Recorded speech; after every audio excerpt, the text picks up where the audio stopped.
Retour au Club des Jeux sur Africa 24 depuis Kintélé au Congo avec des invités prestigieux que j'ai l'honneur de vous présenter. Tout d'abord, M. Kalkaba Malboum, qui est président de la Confédération africaine d'athlétisme et vice-président de l'IAF. Nous avons également avec nous M. Adi Guissé, secrétaire général de la Fédération guinéenne de volleyball, et puis le jeune tennisman, M. Patian Mamata, donc il est originaire du Congo. Athlétisme, début des épreuves de ce dimanche 13 septembre, c'est le dossier du Club des Jeux. Et juste une question à M. Adi Guissé, où en est la Guinée tout d'abord à propos du volleyball? Adi Guissé, Ouais. Le volleyball guinéen est aujourd'hui dans une bonne perspective parce que sur le plan du beach volleyball, nous occupons une place très importante en Afrique. Et nous avons participé tout dernièrement aux Jeux, à la Coupe du Monde junior à Larnaca à Chypre. Mais sur le plan du volleyball indoor, nous avons un retard. Sinon, dans le passé, nous faisions partie des meilleures nations de volleyball ayant participé en Coupe du Monde. Mais actuellement, par manque d'infrastructures, nous avons des résultats plus ou moins mitigés. Et notre participation au grand rendez-vous qui nous permet d'avoir de l'expérience, d'acquérir certaines compétences, manque beaucoup. Voilà. Ok, M. Adi Guissé, on vous retrouvera bien sûr tout à l'heure pour parler encore de volleyball, mais surtout aussi de beach volley. Vous, Patian Mamata, avant de parler d'athlétisme, vous en êtes où dans votre discipline? Mais au niveau de la compétition, oui, j'ai terminé il y a 2 heures mon double avec mon petit frère. Donc on a gagné on est en 8e de finale. Et en simple aussi juste avant, donc je suis en 8e de finale. Vous êtes classé combien à l'ATP? À l'ATP, j'ai plus de points du tout à l'ATP. Qu'est-ce qui s'est passé? Vous avez fait la fête entre-temps? Non, j'aurais préféré peut-être, mais non, beaucoup de blessures et qui m'ont handicapé pendant plus de 2 ans et demi. Ouais. Donc une période très très sombre, et aujourd'hui juste d'être sur le terrain et de reprendre la compétition, c'est un bonheur. En 2 mots, le look de Yannick Noah, vous l'avez adopté pour l'imiter, pour faire comme lui un de ces jours? Non. Non. D'accord. Avant de retrouver M. Kalkaba Malboum, les athlètes sont prêts pour les compétitions de ce dimanche 13 septembre et nous avons promené nos micros justement autour du stade de l'Unité à Kintélé et 3 jeunes Camerounaises ont bien voulu s'arrêter face à notre caméra. Écoutez-les.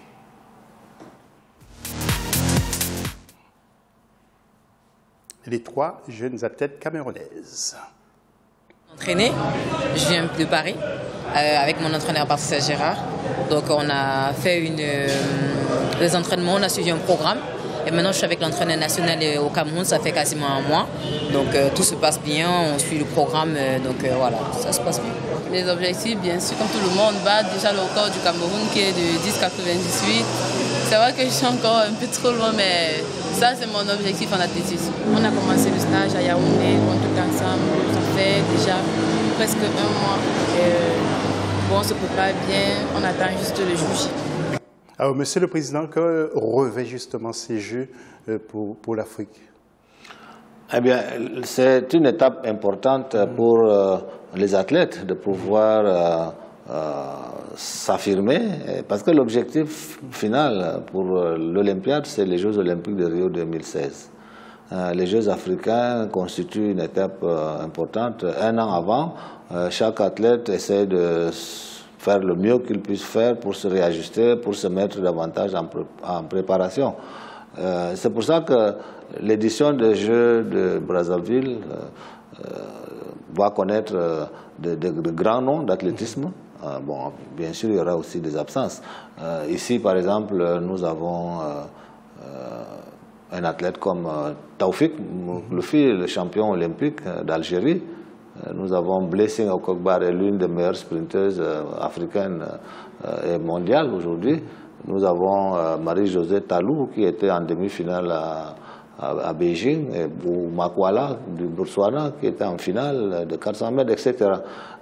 Certains ne sont pas venus parce qu'ils étaient sous la pression de la Diamond League, ils avaient l'espoir de pouvoir gagner de l'argent en courant, alors qu'ici c'est quand même plus pour l'honneur du pays que pour le gain qu'on escompte pour préparer son avenir. Ce sera une belle édition, mais ça permet aussi à des athlètes moins performants de s'exprimer, d'émerger et permettre à nos fédérations nationales de se faire une idée de ce qui reste à faire pour atteindre les Jeux olympiques dans de meilleures conditions. Je crois que c'est une étape importante pour l'athlétisme africain. Alors il y a une lutte draconienne contre le dopage aussi également, vous allez veiller? Absolument, absolument, puisque de toute la façon ce n'est pas aujourd'hui que nous avons commencé cette lutte. Cette lutte a commencé depuis longtemps et nous sommes certainement l'une des fédérations qui mène cette lutte avec acharnement. Je sais que nos amis du cyclisme font également un grand effort. Mais quelquefois nous sommes indexés par une certaine presse qui n'a peut-être pas toujours bien compris les efforts que nous faisons. On a parlé de scandale, alors qu'en réalité le contenu de l'information portait sur une suspicion. Jusque-là, nous savons tous qu'une suspicion, ce n'est pas encore la culpabilité. Donc, on a présenté le cas comme un scandale. Et nous avons expliqué, nous nous sommes expliqués.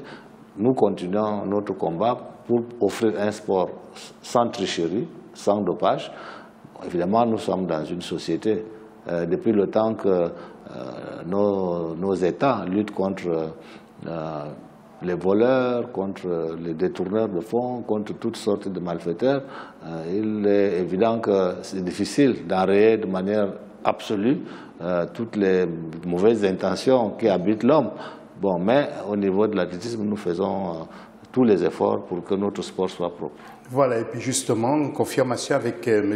Harold Adams, qui est membre de la commission de dopage au sein de l'IAAF. Écoutez-le, il est au micro d'Olive Adjakotan. Toutes les précautions sont prises pour une compétition sans tricherie. Les athlètes subiront le test contre le dopage avant et après les différentes épreuves. Ceux qui seront contrôlés positifs, les sanctions suivront selon les règlements de notre fédération. Adi Guissé, vous êtes pour le contrôle aussi? Oui, effectivement, nous nous intégrons réellement dans le cadre de ce contrôle-là.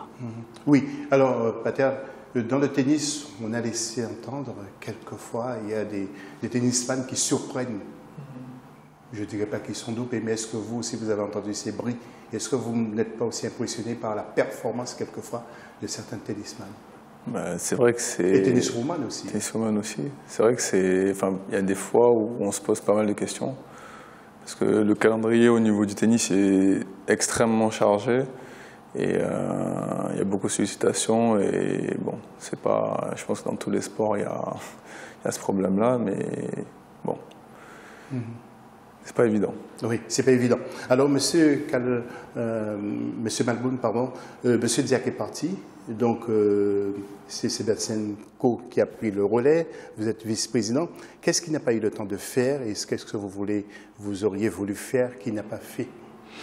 Je n'aurais pas la prétention de parler du bilan de M. Lamine Diak, surtout ce qu'il n'a pas pu faire. Je préfère parler de ce qu'il a fait. C'est à lui de reconnaître et de dire à l'opinion africaine ou mondiale ce qu'il n'a pas pu faire. Ce qu'il a fait, il nous laisse un héritage très important. D'abord, il a laissé, en 16 ans de gestion de l'athlétisme mondial, il a laissé un programme très très important que nous devons poursuivre. C'est le Kids Athletics, c'est-à-dire l'athlétisme destiné aux jeunes, mais à l'école. Et l'athlétisme qui est pris en compte par les jeunes comme un jeu, un loisir, et non pas forcément comme la compétition. C'est-à-dire les jeunes entre 7, 8, 9, 10 jusqu'à 12 ans, ils ne sont pas encore intéressés par la compétition. Mais ils doivent intégrer les gestes d'athlétisme par un processus avec la mise en place des équipements. Et les enfants jouent, mais en s'inspirant des gestes d'athlétisme. Et puis finalement, ils vont déboucher sur la compétition quand ils seront cadets, ils seront juniors, etc. Il nous a laissé ce programme et je crois que c'est un programme qui va servir à l'avenir de l'athlétisme dans le monde, mais surtout en Afrique. Ensuite, il laisse un grand héritage, c'est-à-dire l'universalisation de l'athlétisme. L'athlétisme est devenu aujourd'hui un sport universel. Il est pratiqué dans toutes nos fédérations membres. Vous savez, je voudrais rappeler que l'IAF a 214 fédérations membres. Et aujourd'hui, on peut avoir un champion du monde venant de toutes ces fédérations. On a eu la surprise d'avoir quelqu'un de Saint Kitts and Nevis qu'on ne connaissait pas, une île perdue dans le Pacifique qu'on ne connaissait pas, qui a été champion du monde à Paris. Et tout le monde commençait à regarder sur la carte du monde d'où est venu ce monsieur. Donc je crois que cette approche est une approche essentielle. Mais aussi, il a laissé un concept du développement, c'est-à-dire assister les fédérations qui n'ont pas toujours une bonne organisation, une bonne administration, un bon programme, les assister à monter ce type de programme, à créer des centres de formation pour la haute compétition, à créer des centres de formation pour les encadrés et les officiels. Donc, c'est cet ensemble positif que nous devons préserver, bien sûr, en améliorant le système. Voilà. Merci, Président. Et Thierry Gaugrand, comme chaque fois, est en duplex avec nous. Bonsoir, Thierry. Bonsoir, José. Comment vous allez? Thierry, c'est à vous. Voilà, alors je suis sur le site comme chaque soir. Je suis juste en face du centre de l'artisanat. Je suis avec Madame Cornélie Mapapa. Madame Cornélie Mapapa, bonsoir. Bonsoir. Vous allez bien? Très bien, merci. Alors vous êtes la promotrice de ce centre de l'artisanat. Vous êtes déjà passionnée d'art, hein, de tableau, vous m'avez dit. Tout à fait, tout à fait. Okay. Alors, comment est-ce que vous avez eu l'idée de créer ce centre-là qui fait partie intégrante des Jeux africains? Alors, c'est d'abord à l'annonce de l'organisation des 11e Jeux à Brazzaville que notre structure, Genius Congo, s'est inscrite dans une participation à la réussite de ces 11e Jeux. Nous avons donc réfléchi sur une thématique qui allait identifier une activité connexe au domaine sportif, et c'est donc l'axe de l'artisanat, la culture qui a été retenue pour accompagner ces Jeux avec succès. Comment s'est déroulée la sélection des artistes qui sont en train d'exposer? Alors nous avons monté un comité technique composé essentiellement de la direction générale de l'artisanat, le groupement interprofessionnel des artisans du Congo et d'autres experts métiers qui ont procédé donc à la sélection à partir des œuvres que produisent les artisans, et aussi qui ont fédéré, donc ce comité technique a pu fédérer à la suite de la sélection des artisans tout ce qui avait été retenu pour accompagner le salon de l'art des jeux. Il y en a combien? Une cinquantaine a été sélectionnée dans les 12 départements du Congo. Ah, tous les départements sont représentés, hein? Tous les départements sont représentés avec plusieurs corps de métier. On a à peu près une vingtaine de corps de métier qui va de la sculpture à la peinture, la vannerie, voilà, un peu de le textile. Moi, je porte une chemise que j'ai d'ailleurs achetée là-bas avec c'est du raffia, hein? Voilà. Chemise congolaise avec du raffia, en fait. Tout à fait. Et nous voulons dire aussi que dans ce salon, on trouve aussi la partie culturelle. Donc nous avons des livres que nous exposons avec des romans, des biographies et aussi des livres sportifs. Alors, le salon, il va durer combien de temps? Là, il a commencé, il a ouvert le 4. Tout à fait.